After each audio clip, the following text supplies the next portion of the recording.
محترم صدر صاحب، اساتذہ اکرام اور میرے عزیز دوستوں، السلام علیکم اور تمام لوگوں کو یوم آزادی بہت بہت مبارک ہو۔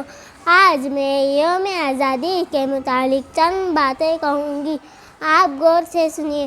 ہم لوگوں کو انگریزوں کی غلامی سے 15 اگست 1947 میں آزادی ملی، اس لیے ہمارے لیے یہ دن بڑی خوشی کا دن ہے۔ اس دن سارے ملک کی چھٹی رہتی ہے تاکہ لوگ اس دن کو پورے جوش و خروش کے ساتھ منائیں۔